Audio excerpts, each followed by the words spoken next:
a fucking crime. Monkey D. Goofy. D. Goofy. You're slobbering this bad guy. Why would they do that, bro? Bro, because it's getting you ready. Yeah! No!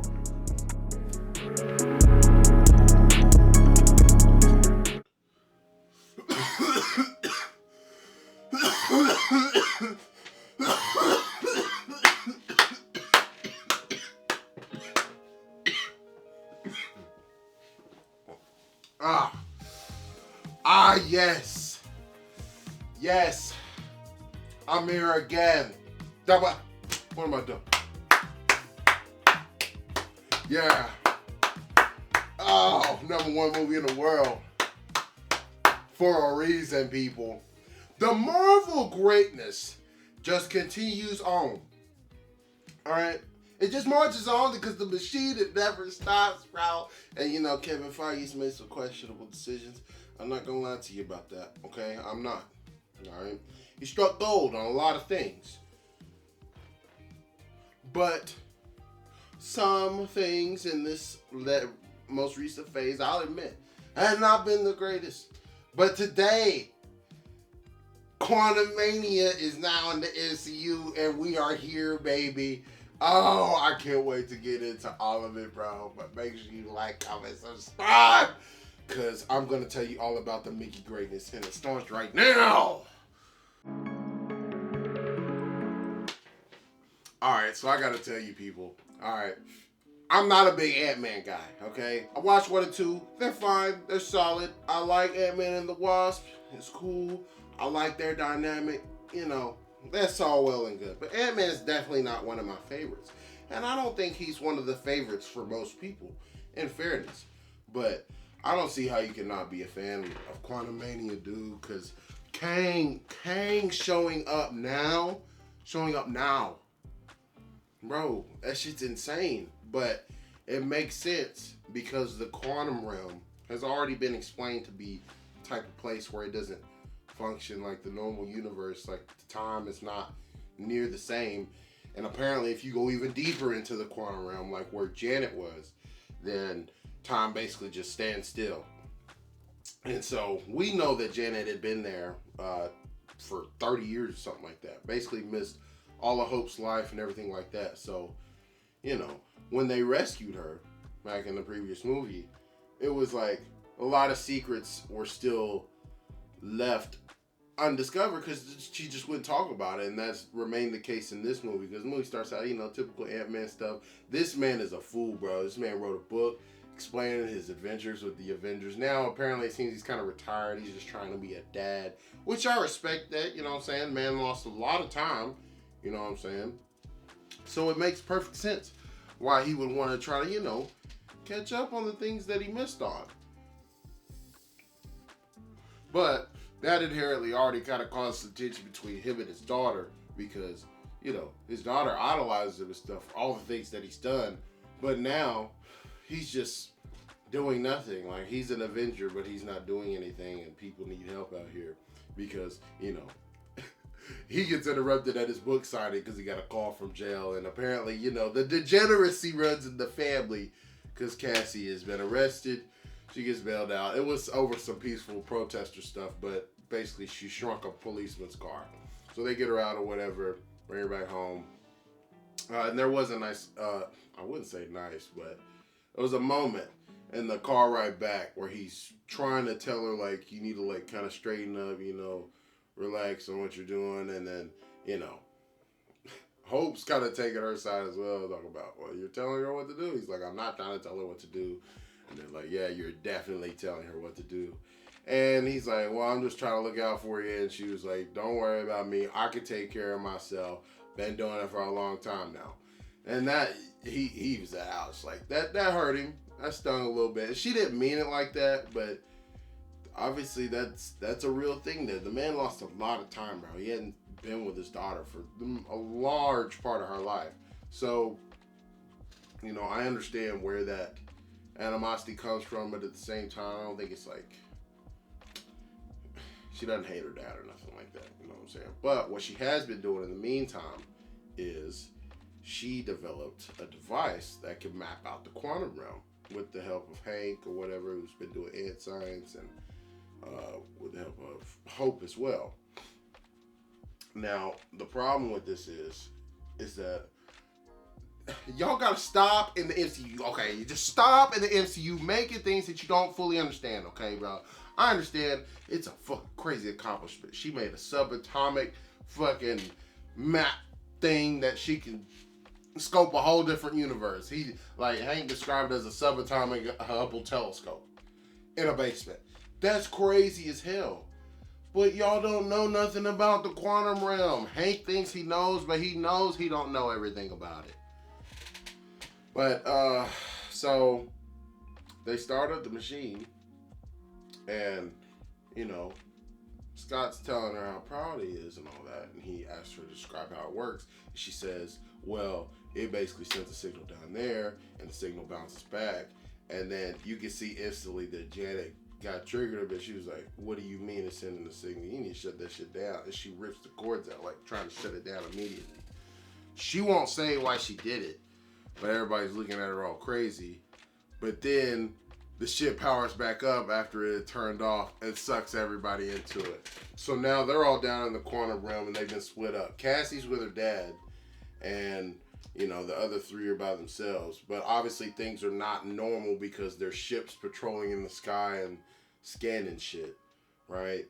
Looking for anybody, I guess, trespassing in that territory. And Janet seems to know about it, but she's not telling Hank or Hope, so they're kind of being left in the dark, but they just kind of have no choice but to trust her at this point. You can tell Hope doesn't like that because they're already in danger and stuff, and they're split up, so it's like, if now's the time to say what the fuck was going on down here, you would think this would be the time. But regardless, I mean, I get it. Who knows what went on with her, but we're about to find out. Alright, so she leads them off to go and try and find some friends of hers that she knows to try and get a handle on the situation, maybe track down Scott and Cassie. Meanwhile, Scott and Cassie are just wandering around, and they're trying to calm each other down. And I love their little dynamic, I'm not gonna lie, because it's like, he's a goofy-ass nigga, and you can tell that he's scared as well, but he's trying to calm her down, and she's like, you're saying okay too many times. He's like, we're gonna be okay, we're okay, I'm sorry, okay? Like, this shit was pretty funny. But then all of a sudden, they start getting attacked by all types of monsters, and bigger and bigger monsters come out of the woodwork out of nowhere, and it looks like they're about to be done, and then a beam of light comes out of nowhere and destroys the monster, and then you see some quantum realm people. So they hit them up and take them prisoner and take them back to where they're at. Meanwhile, Hope and Hank and Janet are meeting up with really some Star Wars looking people that are migrating through the desert or whatever, and they pull up on them and they surround them or whatever. And Janet goes up, I guess, to introduce herself, and then they start fighting. And then she fucking cuts off his arm and stabs him in the chest. But his arm just grows back and he pops the knife out. And I guess then they hug each other, and that's how they get a ride.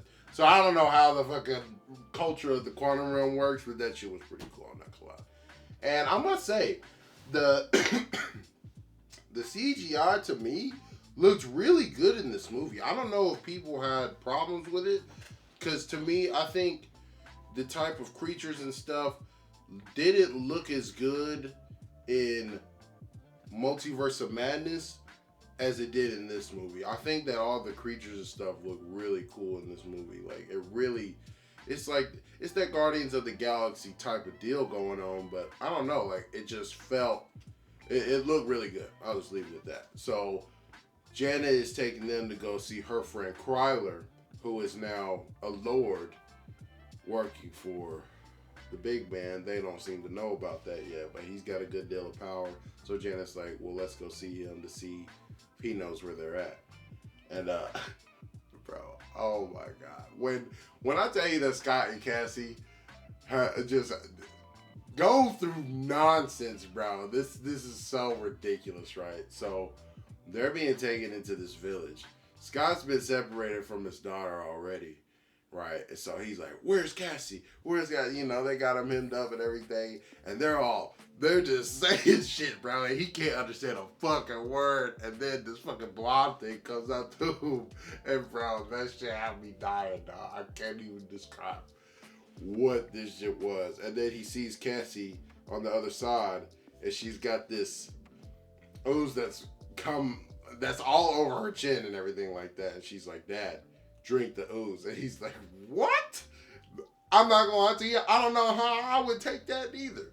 But it turns out the ooze was just, you drink it to make sure that you can, it like helps you understand everybody around you or whatever, all the different languages. So that was kind of cool. But it's just weird little things like that in this movie that make the quantum realm feel so different. Like the houses are alive and things like that, and their weapons and ships as well. And you know, Scott and Cassie are with basically nomads because they are just fugitives from the Conqueror, KANG. Because in the very first scene of this movie, we see that when Janet was down there by herself, and she was a good deal younger at that time,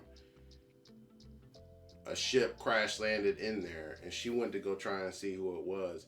Turns out that it was KANG, and he was like, what is this place? He looked like a normal dude or whatever like that, and it looked like he was hurt, so clearly she helped him out and everything like that. They get deeper into that story as the movie goes, so I really like how they don't show that full backstory until, like, you know what I'm saying, they show it in pieces throughout the movie, so it really works well to, you know, keep the suspense, see what exactly went down between Janet and KANG.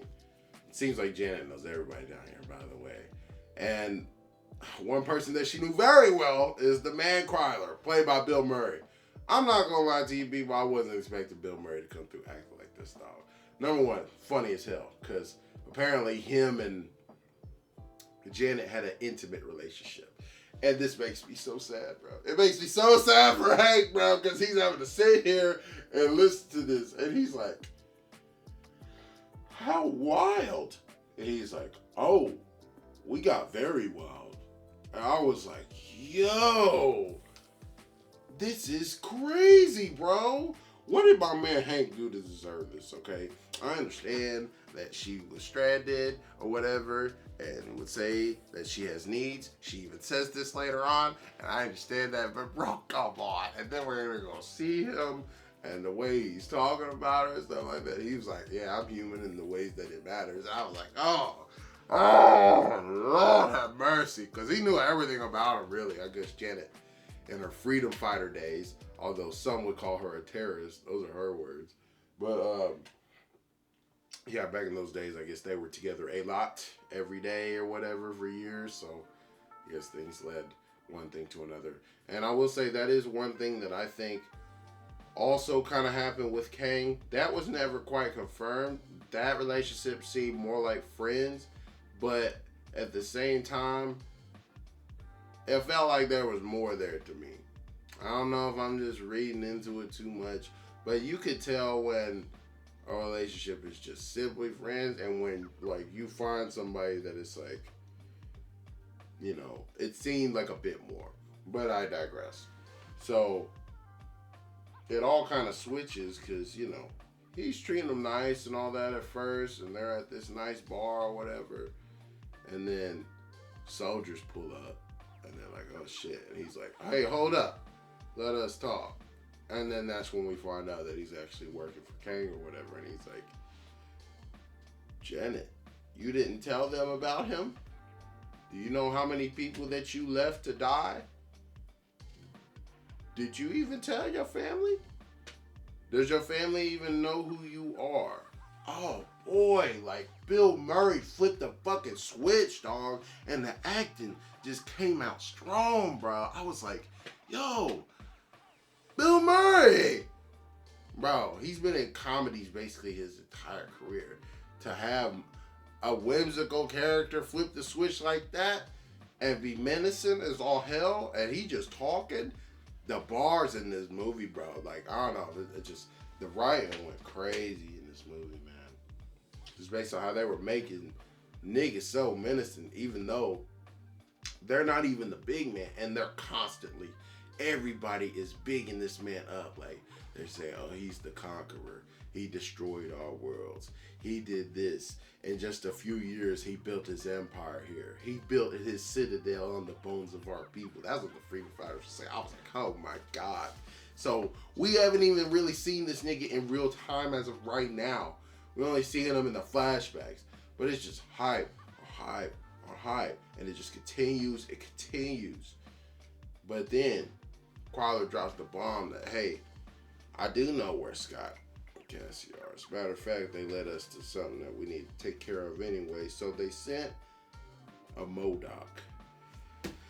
Oh, what is it? A mechanism. I only meant for destruction to kill. Whatever. It's so stupid. But turns out that's Darren from the first movie, I think.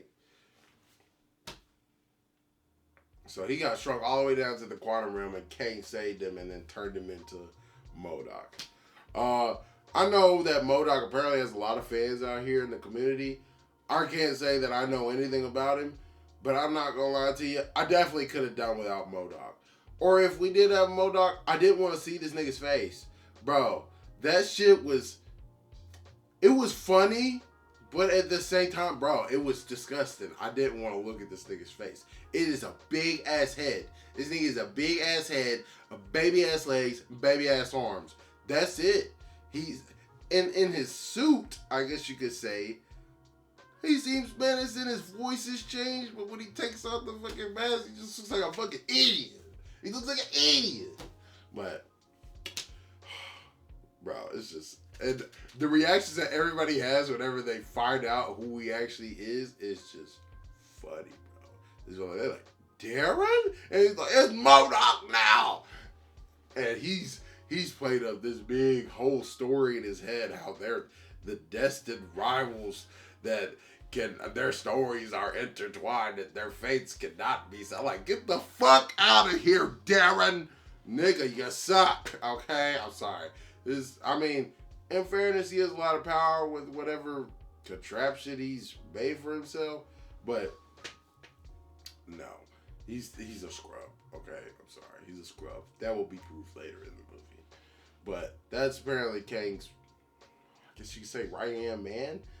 It didn't really seem like he had a right hand man of swords, but I guess that's what counts, I guess. But so yeah, they come in and they put the work on the freedom fighters, dog. And then they take Cassie and Scott, right? And at the same time, you know what I'm saying, Janet and Hope and all them, they make their escape, but they gotta go save them because they know that this nigga Kang has them. But she finally starts really breaking down what happened to them on the ride over, because they gotta go to this core thing, which is what Kang is really after. And that's why he's after Ant-Man and them, because he needs somebody to go and get this thing that Janet broke years ago. So essentially what happened, Kang crash landed in the quantum realm because he was exiled by them. Don't know who that is. We find out later. Yeah, he was exiled by them to a place outside of space and time. He says that they were afraid of him, but he doesn't really say that until later. But that's kind of the situation as we know it, right? But as far as she knows, he just crash landed there. He's a scientist. He's trying to make it back. But he has a ship that can travel the multiverse, right? And she's never seen nothing like it. But the more she talks to him and gets to know him, she starts to believe, like, he's got stuff that I've never even seen before. Like, he's probably not lying about that either. So, when he crash landed there, the core of his ship got damaged, and that's why he was stranded. With her help, over many, many years, they put it back together and did everything they needed to do to fix it and stuff, right? And they have nice moments where they're just sitting and talking, and, you know, Janet kind of breaks down how she lied to her daughter and saying that she would be back, and how she would just be right back, and how she knows that she was just waiting by the door, and she let her down because she never was able to come back. And he said, you know, I can give that to you. I can make sure that if we fix this ship, I could take you back to where you will be at that door. And she's never waiting for you. He said, because time, that could be my gift to you. And then he started going on, bro, and he was talking about how time isn't what you think it is. It's really a cage meant to break you and keep you down.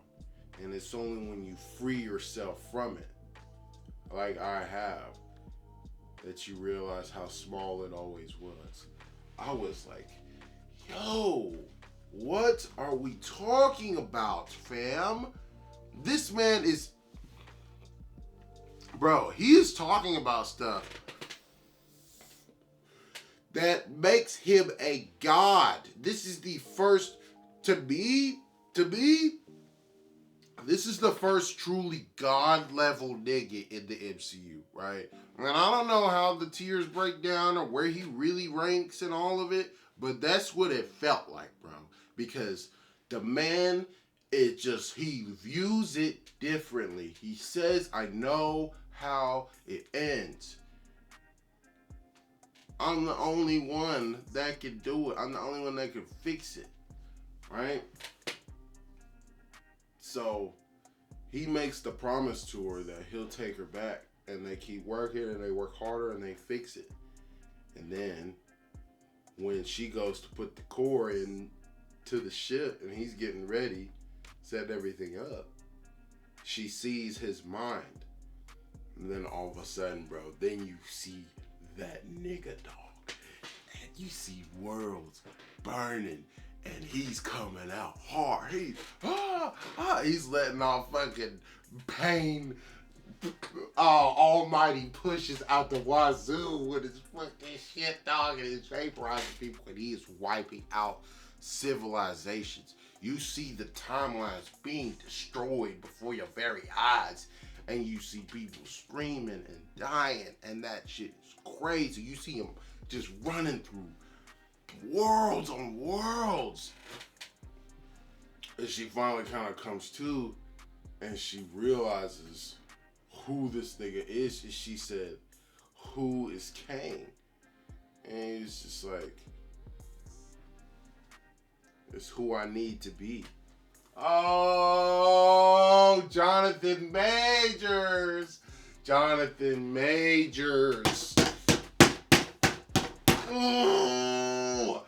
Bro, this man he's taking over Hollywood, bro. And he's gonna be a creator. Can't wait for that. But this nigga is too good, bro. The words that he was spitting.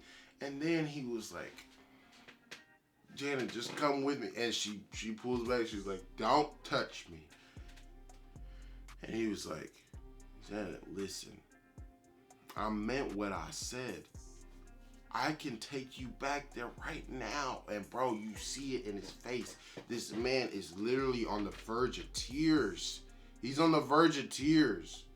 And that's a consistent thing that happens throughout this movie, where you look at this dude and he's saying like the hardest and craziest shit in the world, but at the same time, there's so much more there because this nigga's on the verge of crying every time he says that. And there's times he outright cries throughout the movie. I don't think we've seen someone like that as a villain in the MCU. We just simply have not. Everybody else comes through, I'm the bad motherfucker, I am that man. And yes, he is. That's the energy that he has. But at the same time, he has that backstory, whatever it must be for him, must weigh so heavy on him, dog, that it's just like, it kills him to do what he's doing. But he knows that he has to do it. And the reason why is because of himself. He says, I have to get out of here. Because if I don't get out of here, something a lot worse is going to come. And she's like, well, what is that? And he said, a whole lot of me.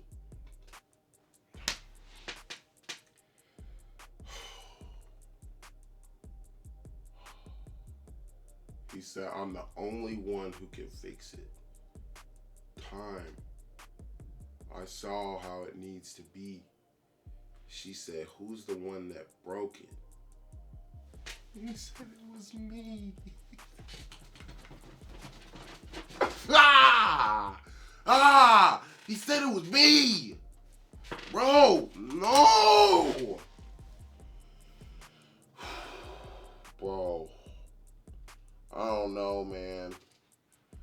I don't know, bro. Because the only other villain you could say had that legit of a back... we don't know his backstory yet, but I would say it has to be at least on the level of Gore's. Because he says things throughout the movie that he has clearly lost a lot. Okay? That's all I'm trying to get to at this point. Okay? I'm sorry. I'm trying to jump. I'm jumping ahead, but I'm not jumping ahead. And he gives her one last chance. He says, I will spare your planet. And she said, well, what's the cost? What are you going to do to everything else to make that happen? And he said, I'm going to win. Oh, man.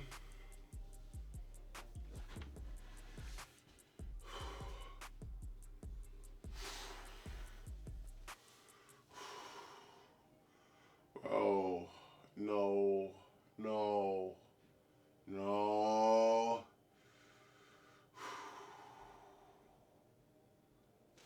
What do you want me to say? What do you want me to say? It's KANG. It is KANG. And then he fucking stands up, and then all of a sudden this fucking ship starts putting the suit on this nigga. He got the fucking purple plate with the green trim. Nigga was cold. Nigga was cold. And then the fucking ship walks up, and his eyes so blue, and then he's on. Oh my God. So clearly it is set up at this point. We know this is the version of KANG that's the conqueror. Alright? You know what I'm saying? I've been told through the grapevine that this is supposed to be the strongest version of KANG. I don't know how the MCU is going to do it, but I'll get to kind of all that later on, right? Because it's the start of a new dynasty. But at the same time, you know, real time, Cassie and Scott are in prison at KANG's place. And after we just got told all that, then you hear him walking down the hall. Oh, no, I'm skipping. Obviously, MODOK's got to come and talk his shit and whatever and all that. Blah, blah, blah. Nobody gives a fuck about that. Now the nigga steps in. He's walking down the hall. And he says, Scott Lang, you are an interesting man. You've lost a lot. But we can help each other. I was like, oh my God. Bro, the man comes through like the devil himself. And when I hadn't seen a menace, I've seen menaces, alright? Gore was a menace. He was. THANOS, a menace. A menace. We have yet to see somebody come through and just speak so clean. Bro, I don't know how else to really describe it, bro. The man comes through and it's like Shakespeare. It's like Shakespeare. It gives me the same feeling as when Thanos used to speak, bro. Because when the man would just say things, I would just be like, oh my God, where does he get these things from? And he's just like that in another way. He's like, I need you to do something for me. And he's like, I gotta get out of here. Well, I have you now, and what I need you to do, I need you to go get the core that Janet blew up. Because that was what Janet's last move was. Is she figured out she couldn't take him on because he was too powerful. So she blew up the core that he had and made it fucking humongous. So basically somebody has to go in there, shrink down to the very, very core of that bitch, and then stabilize it and shrink it back down. He doesn't have the stuff to do that. Which kind of surprised me, but at the same time, PIM particles aren't something that you would just have. I would imagine after seeing it and being exposed to it, maybe now kind of knows what the deal with that is.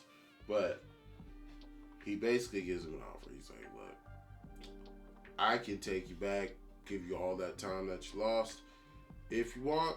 If not, then I'm going to kill your daughter right in front of you, and then I'm going to make you relive that moment over and over again in time. First he refuses, and then he fucking picks this nigga up, throws him against the wall, picks his daughter up and starts squeezing the fuck out of her. And he said, I am a man that likes to be understood. And he's like, do you really think I would not do it? Do I look like a liar? Am I the kind of man that looks like a liar? I was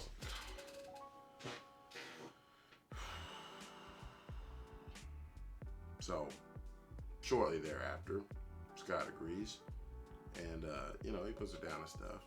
And he's like, you're out of your league, Ant-Man.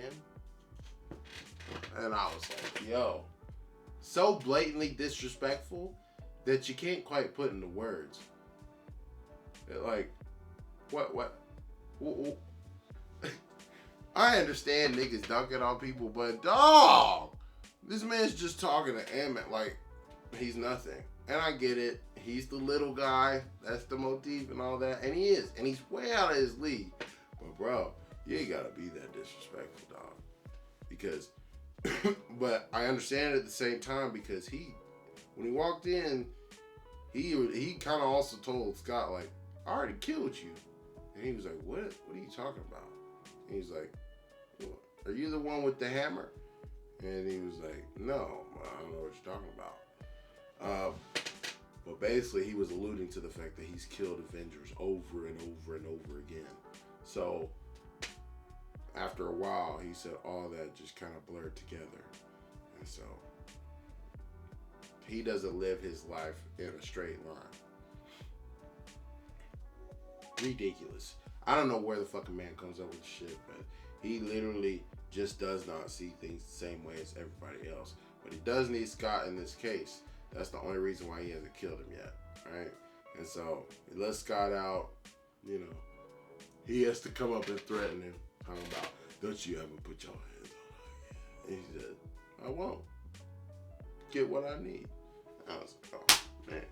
Then we just opened portals, and then all of a sudden we at the core, and then Scott has to fucking dive in that motherfucker. Nice tender moment with the daughter. Don't really care for moments like that, me personally, but it was nice. You know what I'm saying? It shows you just how much love that he has for his daughter, and you know, this is his chance to do right, save her, keep her out of harm's way, do whatever he's got to do. Love it. Good stuff. Now, he's at the core. He has to dive in. He shrinks down something fucking crazy. Right? And all of a sudden he's like on this gold floor in a pitch black room. And the thing's way up there. But the more he steps into this place, all of a sudden he starts splitting into different versions of himself. What's going on here is that he's trapped in a probability storm. And so every choice that he could possibly make exists all at once. It's ridiculous, bro. I can't even really describe how he gets through this, but it's wild. Because they're all rushing towards this core thing, and a bunch of them are getting fucked up in different ways. And there's so many different versions of him that it's overwhelming him and pushing him down to the bottom. But he hears Cassie through the headset, and they all start working together to help the original one get up and go shrink down the core. But he can't quite get there. At the same time, Hope, Janet, and Hank pull up, bro. Oh, they pull up, bro. And she gets a read. Hope gets a read on Scott. And, bro, no hesitation. No second thoughts. We dive in that motherfucker, bro. So she's been trying to find this nigga, right? She's trying to do the same place, but she doesn't see him anywhere. She's going after it. She's flying and hitting different versions of herself and all that. So the same situation's kind of happening with her. They literally had built a mound of Ant-Mans. Like how ants do, you know, they stack on top of each other to reach something high. That's what they did. And he got so close, bro. But he didn't have enough, you know, other things to shrink it down. So when the one he uses doesn't work, they all start falling. And there she comes out of nowhere, bro. Oh, bro, it comes and grabs the hand, and it's so clean because the effects showing, and all the different versions of herself are starting to go back into her, and the same shit happens to him. Bro, that's the Wasp, bro. She is on point. She is there for this nigga, and I love it, bro. Disney, I like the fact that we have romances in this universe, but we don't have to sit there and belabor it. We don't have to sit there and be so, oh my God, oh well, oh my God. No, we don't have to do all that, right? We just go ham with the actions speaking louder than the words, and then in turn, you see the depth of the bond. Bravo, Marvel. That shit was too good, bro. That shit was too good. Because, bro, you see the light shining in the back as she's helping this nigga, and then they combo and fucking shake this shit down. So that. And it's not going to be the last time that she helps this nigga. But we move on. They get out against all odds. Oh, bro. Because, like, just the scenes that were happening just get so tense out of nowhere. It is ridiculous. And there's comedic stuff happening, but at the same time, people are saying things that make it so intense. Like in that probability storm, Ant-Man's doing his thing and the shit's funny as hell, but it's crazy. Different versions of himself is dying. Whatever. It's wild over here. But when Hope's coming desperately to save this nigga, bruh, the tension is there, and she's hitting the different versions of herself, doesn't know what's going on. Janet's in her fucking headset talking about, don't pay attention to them. They're not real. They're just distractions. I was like, come on. The shit was too good. They get out. Janet pulls up on him. And it's like, you got to get that to me. And he's like, oh, no, I'm not. He's got Cassie. I got to go save her. We had a deal. And she was like, you can't. I promise we'll come back and save her, but you cannot give him that. And he was like, oh, hell no, we not. That is not what we gonna do. And then all of a sudden, Kang pops up out of nowhere. And he was like, you might want to be careful, Ant-Man. Janet has a way of changing her mind. It's like,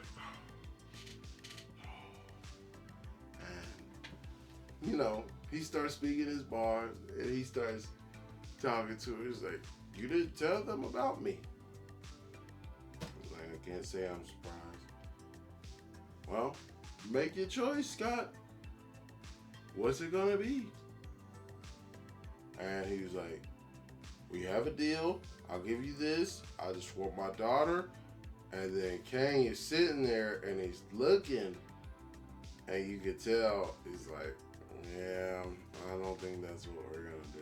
I was like, yo, he fucked it, bro. He went back on his word. That's fucked up. I'm not gonna lie. That's some snake ass shit, though. I'm not gonna lie to you. That's the only part of this where I was like, no, that's like, he's doing villainous stuff the whole movie. Don't get me wrong, but that was bad, bro. That was rough. Cause he agreed, bro. You made a deal. You made a deal. And then this nigga reneged on the deal and said, whoop, give me that. Yeah, he said, yeah, she'll be better without you. Oh, I was like, wow. This nigga don't stop. They try and come after him. It doesn't work. He dispatches them rather easily.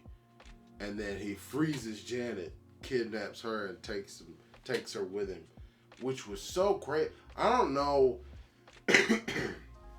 exactly how, you know, all the different powers that he has. As right now we know that he has beams, he's got telekinetic abilities, he's got a barrier that he can use, right? That's the ones we've seen.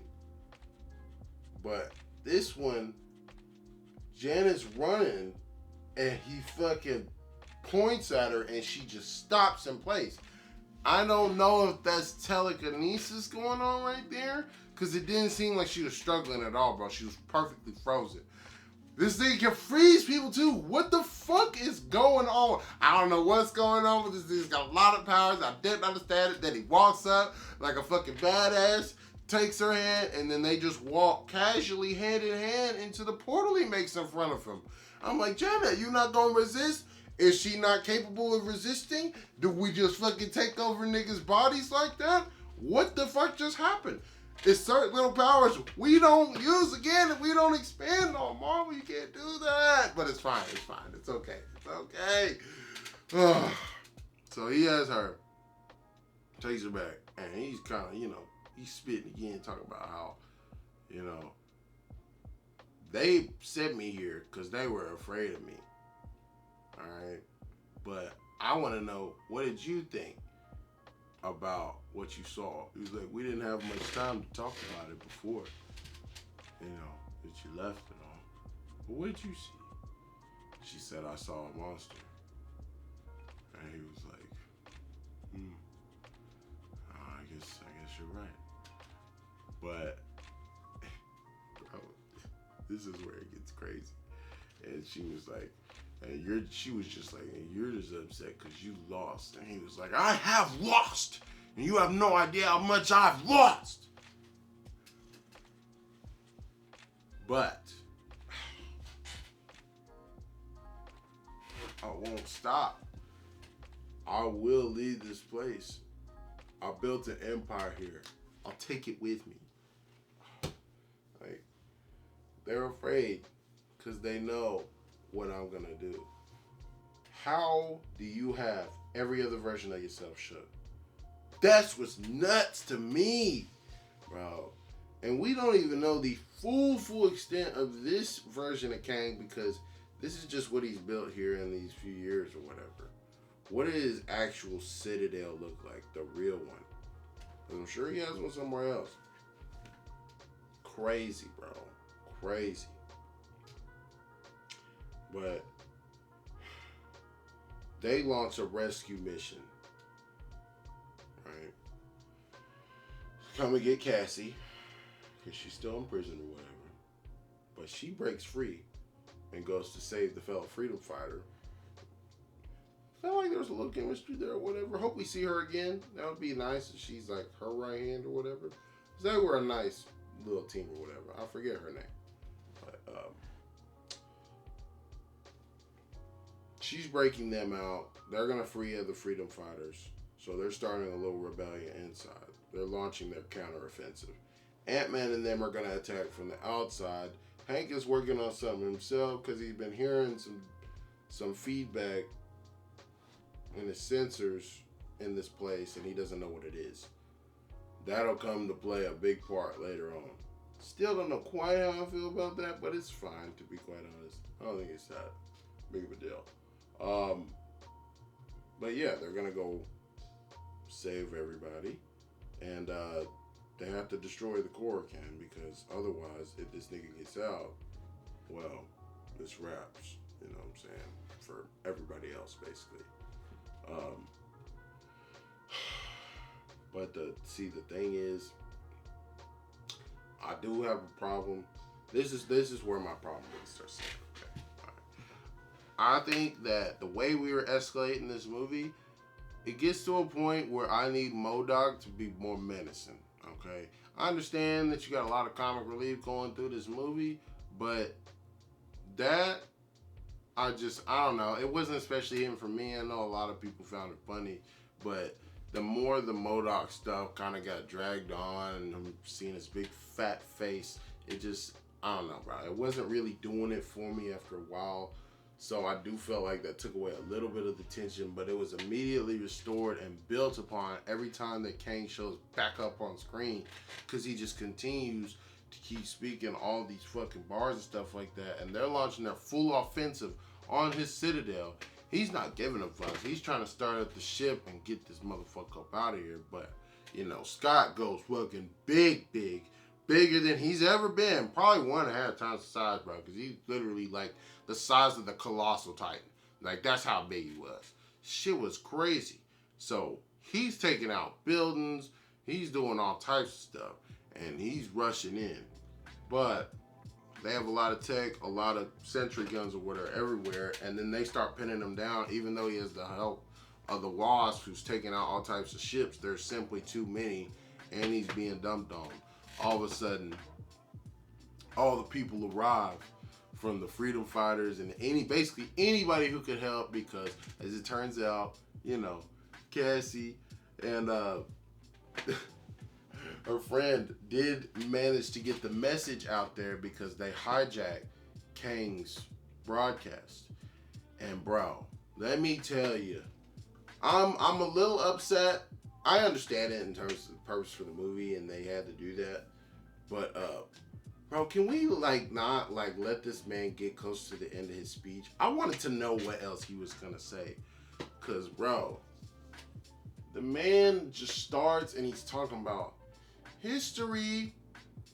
It is not made, it is forged. I was like, what are we talking about? And he's speaking to the whole quantum realm, basically. He's got a big hologram going up. Shit's fucking crazy. And he said, today we will depart and we will go to conquer eternity.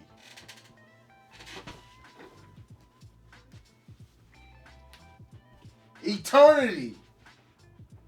What? What? Now, this is the question. This is the question, right? Is that the eternity that Gore was going after, that Gore found? Because to me, that's just another name for the Watcher. Because that's what it looked like. It's like, am I wrong? Am I tripping with that? I don't think I am, bro, because like you saw in What If what the Watcher looks like. Any times that we've seen the Watcher, they have a certain look. That nigga was that. Alright? I'm just saying. Was that the same thing? Is he going to conquer the Watcher? So he's not satisfied being in control of the timelines, forging all the timelines into one.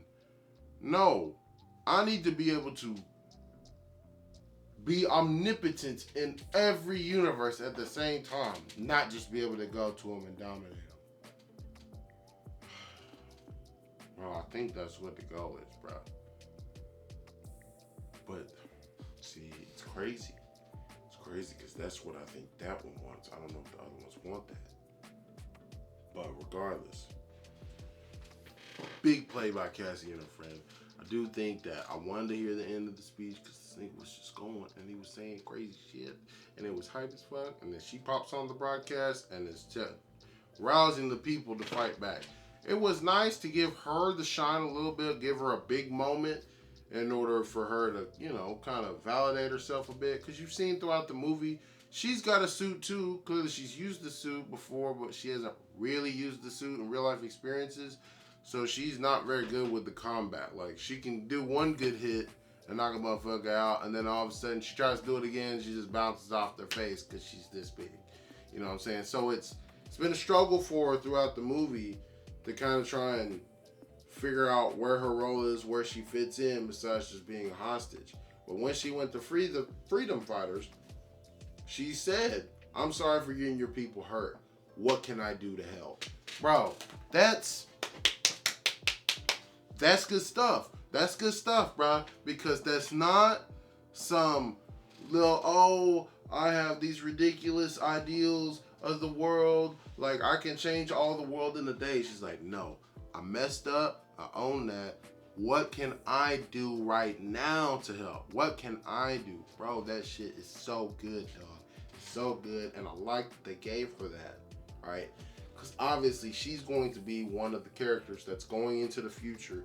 And I'll be with Marvel for a long time, I'm sure. So it seems like they're setting up. A lot of the proteges have already been set up for the various Avengers that are going to carry the mantle forward. Because I don't think that Ant-Man's long for this universe, but I'm just going to leave that there. All right. But she had a big moment, bro. And the fact that she was able to call in all those reinforcements was huge because they literally were not going to make it in. They just weren't. All right. So they get in, and through combo work of the Wasp and Ant-Man, they're able to break the rings in the force field that's surrounding this big ship. That's the core of this whole mega ship that he's gonna, I guess, take up out of this place, taking his whole empire. They break the rings. Everything's crumbling around him. Janet says you've lost.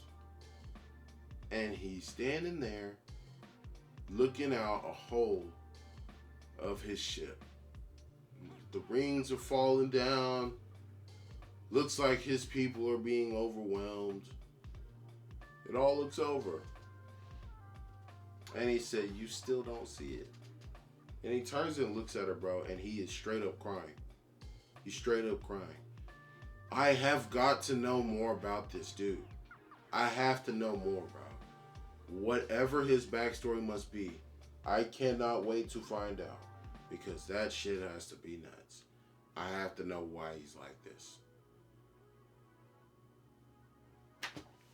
And then he just fucking steps out, floats down, suit up, face turns blue, and then all of a sudden it's on and popping. When we touch down, immediately the tides are turned, bro. He starts coming out and just vaporizing people, bro. And this nigga is crazy because he's coming out, and before he strikes, he's just yelling and screaming. And I'm like, yo, what's wrong with this man? And he's like, ah, ah, ah. I was like, yo, he's fucking double, triple tapping people, and then he's doing force fields to wipe out a whole bunch of people. Shit is fucking crazy, dog. Shit is crazy. And then Freedom Fighter girl, her right hand, the metal man who destroyed that monster at the beginning with the light beam. We like him. He seemed pretty cool. Didn't matter. It didn't last for long because that nigga fires a beam at him. This nigga Kang catches that motherfucker, dips down, does some fucking Kyrie Irving shit. I'ma dribble behind the back, nigga. Send it back at ya. I turned it blue. I put it back on you, nigga. You're done. You're out of here. Oh my God. What can this man not do? What can he not do? Dude, it's crazy, bro. He literally just turned the tide of the fight. Just that easy. And then he starts talking. He said, do you really think that this was going to be it? Do you know how many rebellions I've put down? Do you know how many Avengers I've killed? I am Kang! Bro. And he was... Bro, and this just goes back to the rate, like, he gets so mad because he has such hatred for those people that exiled him that he said, I will make it out of here because that's what a conqueror will do. He will go and he will burn down the old world and make a new one. He'll destroy any universe that's a threat to him. And for those people that did that to me, I will burn them out of time. Out of time. Yeah.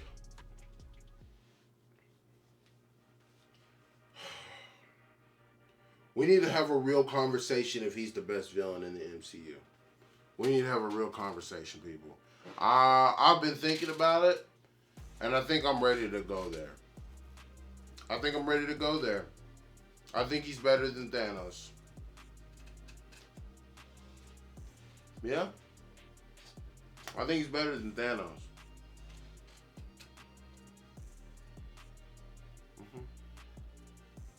I'll get into it more. Kane's winning. He's pushing him back. Looks like it's over.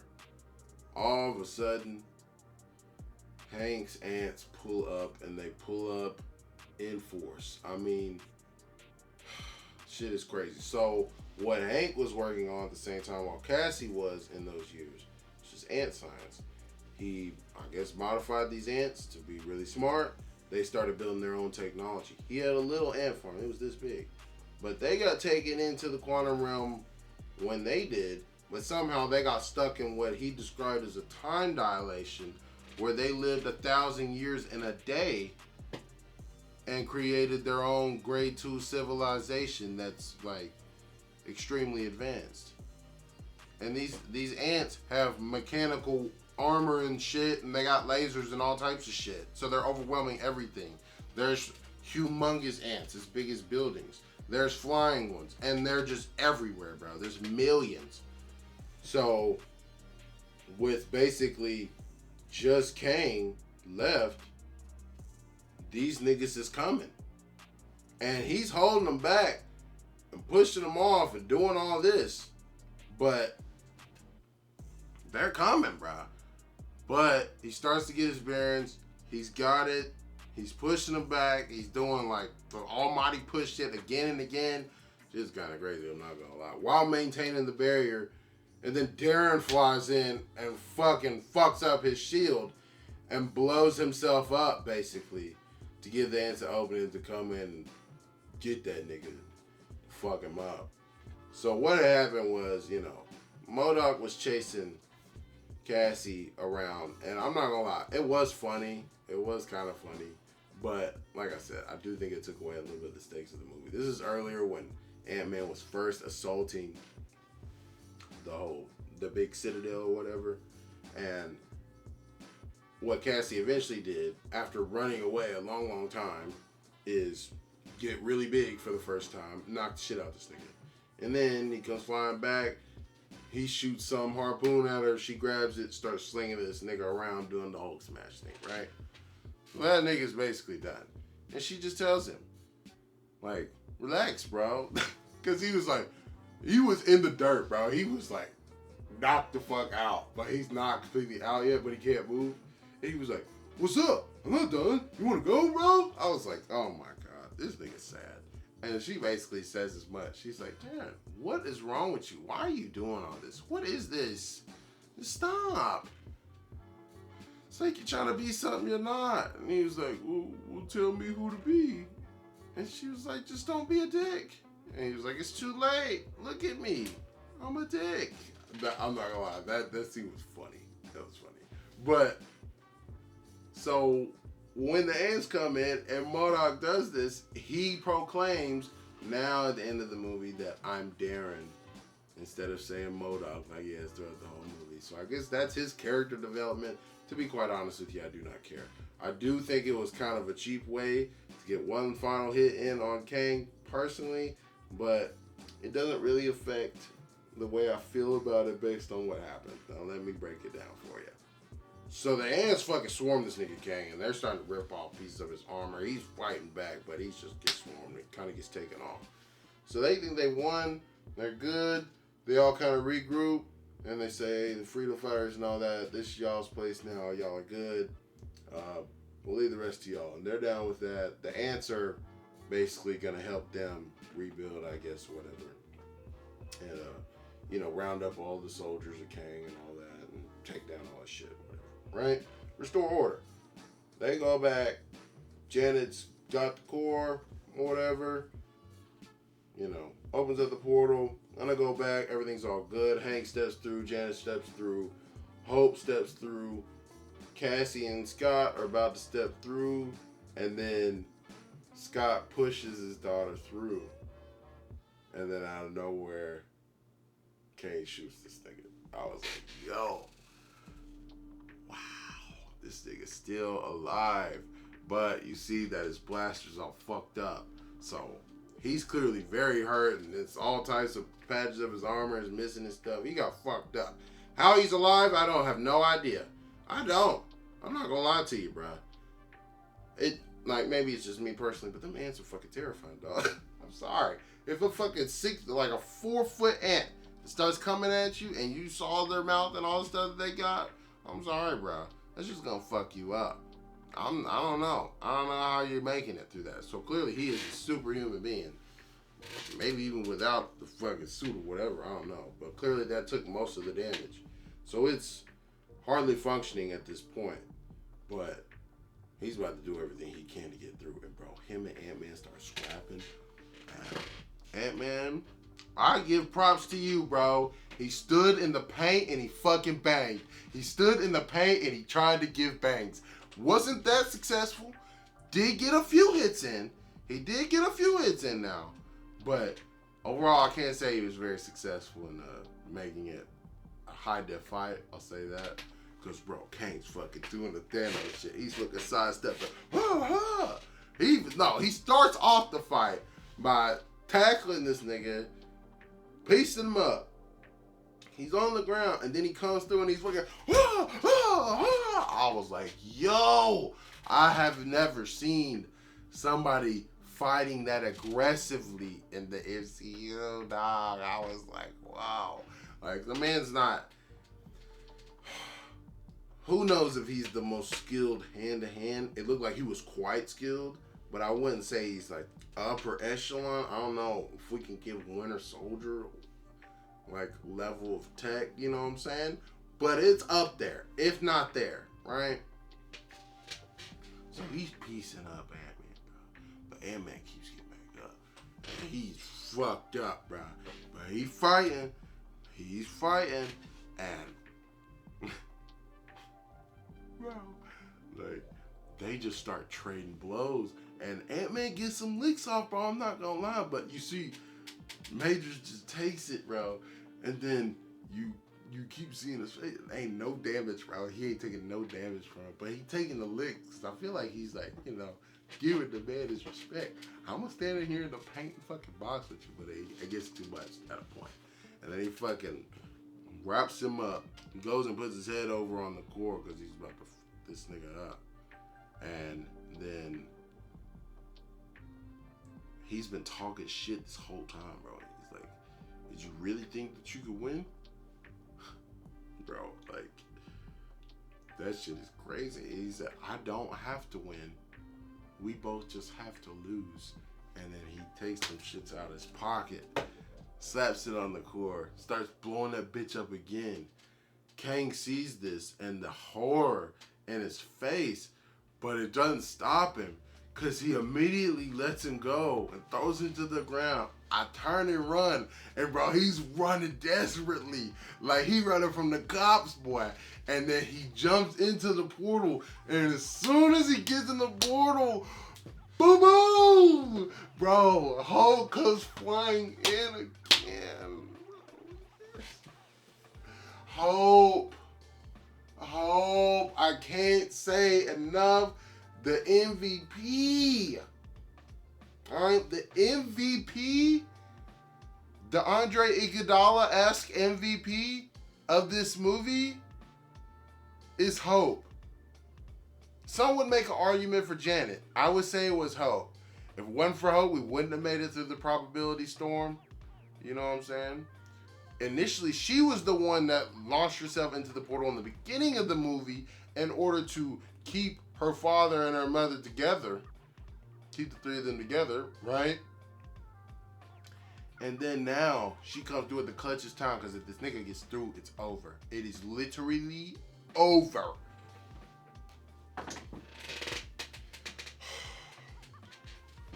And bro, she fucking pops this nigga multiple times. He eats it, but he does get flung across the room. And then he stands back up and he charges at her again, and she boom, boom, boom. Then Ant-Man comes out of nowhere, boom, boom, boom, boom. And she shoots him again and again. Then he gets backed up into the fucking core thing, which has started its reaction and traps him and starts pulling him in. He can't get out.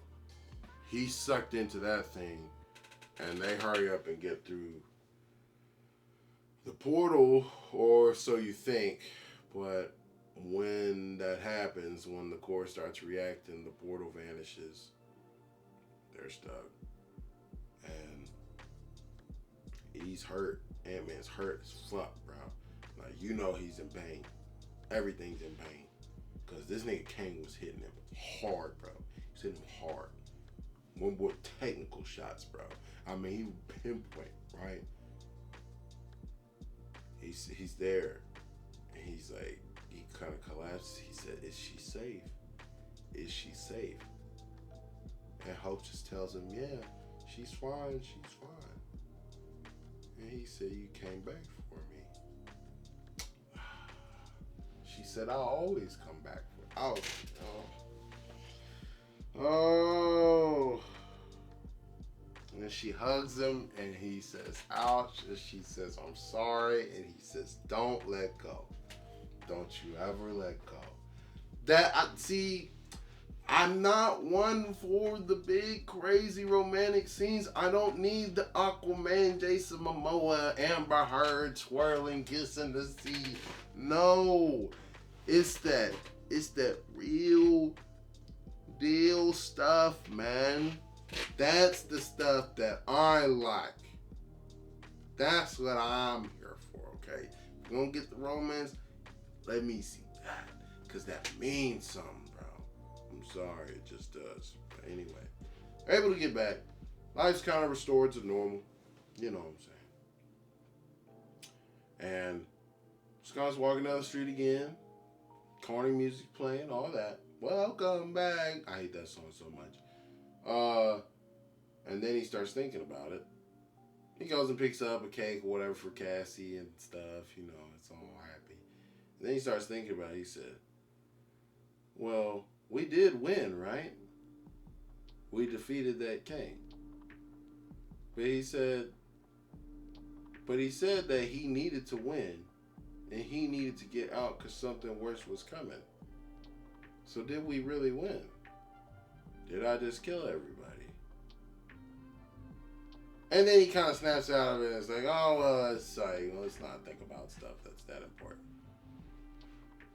And he goes to dinner with the family. Birthday party and stuff. It's a fake birthday party for Cassie, but he said, you know, I want to catch up on some of the birthdays. So it's great. The whole family's together. It's all so nice. And then he's sitting there again at the dinner table just eating the cake, which is terrible. But hey, his old boss from Dunkin' Donuts came out of retirement. Hadn't made a cake since 1997, so you probably should have expected that, my man. But he's thinking again. It's like, well, what's coming since he didn't make it out? And even is he really gone? And then, you know, that's it. And credit scene happens. And you just hear time. I was like, oh my God. My God, my God. You know whose voice that is? That's that man. Not the one we know. But we see 3 KANGs observing, you know, their timelines, which are going crazy, by the way. And we see one of them's an Egyptian dude. Crazy looking. Another one is like a cyborg looking dude who's got the whole basically suit of armor. And it even comes all the way up to like right here, but he's bald. And I'm not gonna lie. My nigga might kind of roll that way because he had the lip gloss popping OD.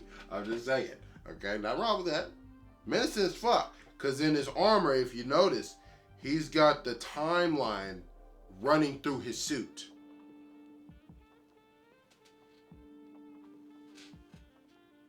What?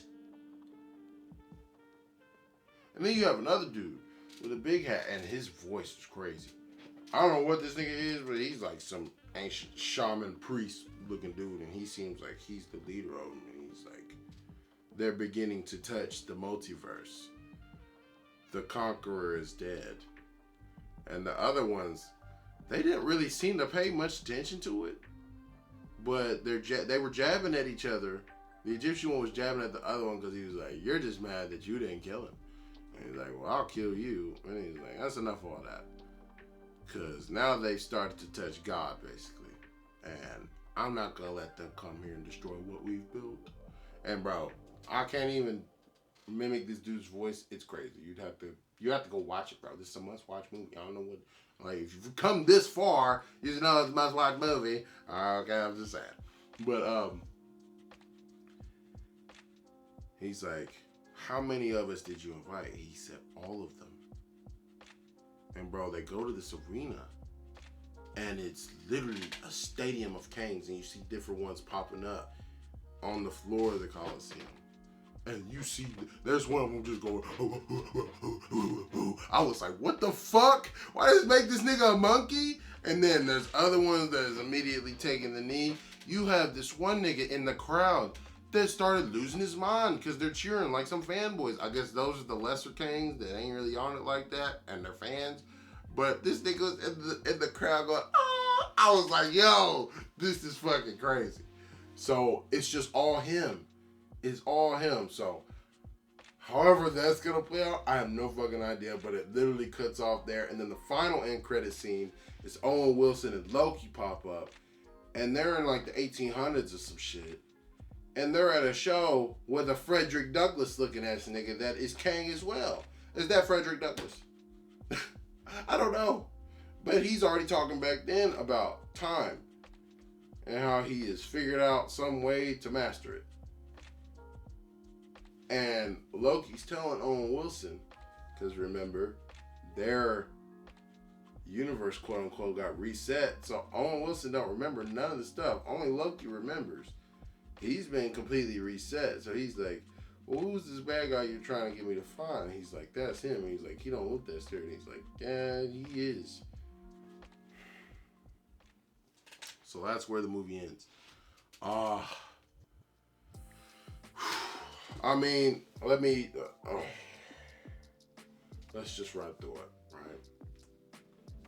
Soundtrack, bangs. Acting, bangs. Bangs. Now, I'll say,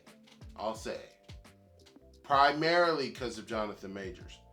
But there were other nice additions that intrigued me and dynamics that were in there that made it really good. I don't know if it was just more of the writing for somehow the dynamics played out that made it so good, or just great acting, but, you know, the guy who plays Hank Pym's a great actor. Bill Murray showed me something for real. I know y'all think I'm capping. I know that was like a little scene, but that shit was actually pretty fucking cold, bro. Need I say Jonathan Majors? Man was putting on a fucking acting class. Janet. Not bad. Not bad. Hope, bro. Hope. And, you know, I don't think she necessarily did an amazing job acting, but those moments with Scott, it shined, bro. And I have to give Paul Rudd a little credit, bro, because he's a funny guy, you know what I'm saying? And that's kind of what we know him for. But in those small moments, when he was getting angry or when he was happy or whatever, that was good stuff, bro. I can't deny that was good stuff. So I would say overall, like, the acting was like a B in this movie. Primarily, it's that high because of Jonathan Majors, but I think the other folks did solid. I think this movie was really more just like great writing and storytelling to me, because the pacing of the movie was really good, bro. A lot happened. It was only 2 hours long. It was like 2 hours, 5 minutes long. So I do like when Marvel was able to keep some of these movies at a decent pace, bro. We don't have to go fucking 3 hours or whatever for every one of them, you know what I'm saying? Some of them can be. This one worked really well. Pacing was great. And overall, I just think the animation looked really clean and stuff like that. Like, nothing really felt too out of place to me except MODOK. I'm not gonna lie to you. I never got over that. I'm sorry. I know that might be a nitpick, but hey, that's just how I felt on that one. Overall, I give this movie, I give it an 8.5, bro. I can't sit here and try and lie to y'all like Jonathan Majors doesn't boost this movie to like really high levels for me. If there was just another generic villain that we were going to get, then, you know, hey, it wouldn't be like this. But when I like Namor as much as I did, first off, I like Gore a lot.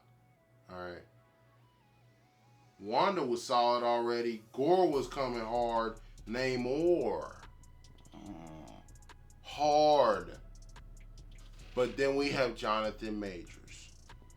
Bro, it's the next level. It's the only person that I can definitively say, besides Christian Bale, because I think his acting performance was nuts. But he was acting Josh Brolin level, if not more so, bro. And I felt it, bro. I felt it. And for this to be an introduction, and we're already coming out the gate this hard, and he's gonna have the opportunity to flex all these different roles, bro, I'm here. The dynasty is about to begin, and I'm ready for it. So, 8.5 for me out of 10. I'm very curious to see what everybody thinks about this movie, just because I've heard some mixed things. I've heard some unnecessary hate, if I'm going to be quite honest with you people. I don't really mean to put my Mickey cap on right now. I'll save that for another video because I have something special planned for that. But I think that the hate's getting out of control for Marvel. And I don't know if you niggas is just tired or if you're just looking for something to be upset about. But I think you're off the mark on it. Because I think that this movie banged, bro. And I don't think that anybody that goes and watches this movie will not be entertained at the least. You may not love it because, like I said, I'm not an Ant-Man guy. You know what I'm saying? Would I have much rather had Kang show up in some other Avengers story? Sure. I can think of several people that I would like that to be the case. But the fact that this worked out that well and there was somehow a duality between Ant-Man and Kang, the weakest and the strongest, but both people that have lost so much, bruh, I don't know how Marvel was able to pull this off sometimes. But y'all let me know if you disagree and think that this movie's not very good. Let me know why. Are you upset about the MODOK stuff? I've heard that some people aren't too happy about that.